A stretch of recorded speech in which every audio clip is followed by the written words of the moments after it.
A jataí, conhecida cientificamente como Tetragonisca angustula, constrói um tubo de cera como entrada da colmeia, onde permanecem em guarda algumas abelhas. Abrindo a colmeia racional na qual a jataí pode ser criada, observamos a estrutura interna. Os potes de mel são construídos com cerume, que é uma mistura de cera e resina vegetal e tem formato ovalado. Podem estar fechados quando seu volume for completado, ou ainda abertos quando apenas parte do volume interno está preenchido. Os potes de pólen têm a mesma característica. Em seu interior, percebemos uma massa sólida de coloração amarelada. A área do ninho é envolvida por uma estrutura feita de lamelas de cerume, conhecida como invólucro, que tem função de proteção e manutenção da temperatura interna do ninho. Os favos de cria construídos com cera apresentam forma de discos sobrepostos, separados entre si por pilares de cerume, formando espaços que permitem a circulação das abelhas. Também pode ser observado um depósito de resina ou própolis, usada para fechar frestas no interior da colmeia. As abelhas jataí, encontradas em todo o Brasil, são pequenas, embora as colônias tenham população bastante numerosa, com grande número de operárias. Dependendo do estado da colmeia, o ninho e os potes ocupam pouco espaço, seja numa colmeia racional ou numa colmeia natural.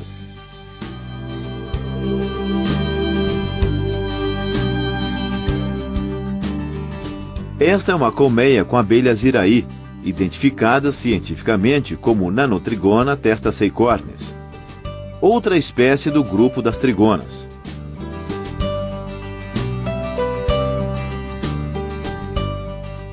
A estrutura do invólucro, dos favos de cria e dos potes de mel e pólen é muito semelhante à da jataí.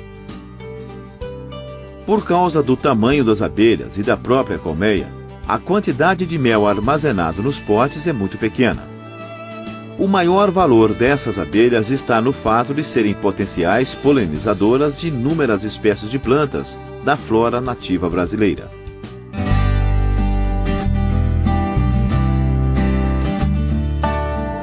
Esta é a uruçu, Melipona scutelaris, encontrada em boa parte do Nordeste, especialmente nos estados da Bahia e de Pernambuco. São abelhas de coloração escura, com listras no abdômen, quase do tamanho das abelhas Apis mellifera. Observando o interior da colmeia, percebemos muitas semelhanças com o ninho, o invólucro e os potes de alimentos das trigonas. A diferença está no tamanho. Os ninhos de todas as espécies de abelhas sem ferrão são muito semelhantes. A entrada é construída com uma mistura de barro e resina, denominada batume, e que geralmente tem formato irradiado. Os favos de cria, construídos com cerume, têm formato de disco e são dispostos em várias camadas, com espaço entre cada um deles suficiente para a circulação das abelhas. Os potes de mel e pólen são bem maiores que os encontrados nos ninhos de jataí e da iraí, sendo armazenado um volume bem maior de alimentos. O invólucro, como nas trigonas, está presente envolvendo os favos de cria e algumas vezes os potes. O batume, observado no interior da colmeia em grande quantidade, especialmente em colmeias da natureza, é usado para delimitar a área interna. Ainda é possível encontrar depósitos de resina usada para calafetar frestas.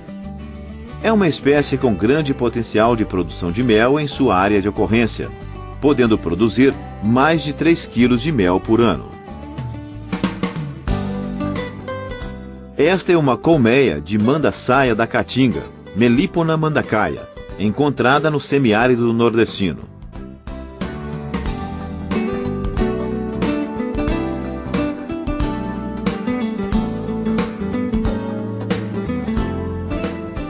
Apesar de sua criação comercial ter sido muito pouco estudada, percebe-se pela observação dos potes de mel que existe um bom potencial de produção. Esta abelha é resistente às condições climáticas adversas da caatinga, mantendo boa provisão de mel mesmo nos períodos de seca. No oco de árvores, as colmeias apresentam uma estrutura bem característica. Na base é construído um piso de batume, que tem pequenos canais para a drenagem de água, que eventualmente entra no ninho. Envolvendo os favos de cria está o invólucro, atravessado pelo túnel de acesso, que chega à porção inferior do ninho. Os favos são posicionados uns sobre os outros, sustentados por pilares e vigas de cerume. Acima dos favos estão os potes de pólen, que é a fonte de proteína usada na alimentação das crias. Sobre eles estão os potes de mel, alimento energético das abelhas. Os potes também são sustentados por pilares de cerume. Acima dos potes está uma camada de batume, sem perfurações, que isola a colmeia. A determinação do sexo nas abelhas se dá por partenogênese, onde os machos originam-se de ovos não fecundados, enquanto as fêmeas provêm de ovos fecundados. Na fecundação, metade dos cromossomos do pai se une à metade dos cromossomos da mãe, originando crias chamadas diploides, num processo que ocorre na maior parte dos seres vivos. Na partenogênese, os machos, por serem originados de óvulos não fecundados, têm metade dos cromossomos e são chamados de haploides. Se a rainha é fecundada por machos aparentados a ela, o que é chamado de endogamia, pode dar origem a um grande número de machos diploides que são estéreis, sendo por isso morta pelas operárias. De forma diferente das abelhas com ferrão, nos meliponíneos, os zangões são fisicamente muito parecidos com as operárias. A única função deles é fecundar a rainha, não trabalhando na busca e preparo de alimentos. Já a rainha pode ser facilmente identificada porque, depois de fecundada, tem o abdômen muito desenvolvido. Na maior parte das vezes, é encontrada apenas uma rainha por colônia, mas em algumas espécies podem ocorrer até 5 rainhas. Entre as abelhas do grupo das trigonas, a rainha é formada em uma célula de cria especial, de maior tamanho, chamada célula real ou realeira. Ela é construída geralmente nas margens do favo de cria e em seu interior é colocado um ovo com as mesmas características genéticas das operárias.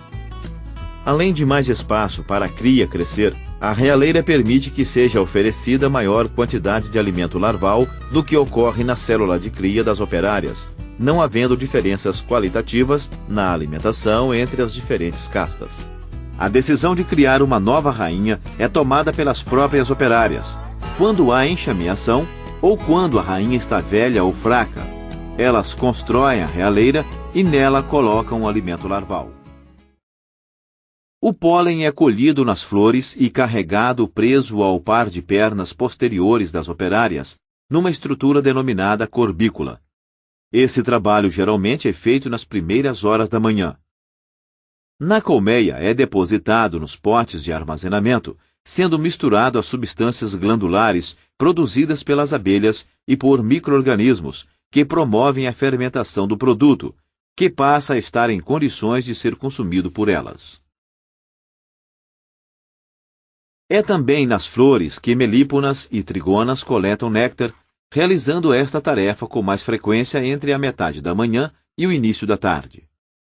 O néctar sofre desidratação e ação enzimática, sendo transformado em mel, que é depositado nos potes, os quais, após estarem cheios, são fechados. Os potes de armazenamento, depois de serem construídos pelas operárias, vão sendo completados com mel. Aqui vemos um pote com apenas parte de sua capacidade ocupada. Em pouco tempo estará cheio, após o que será fechado com cera, como uma reserva para os tempos de escassez de alimento. Estas abelhas, entretanto, podem ser estimuladas a produzir muito mais do que consomem, sendo o excedente colhido pelo meliponicultor.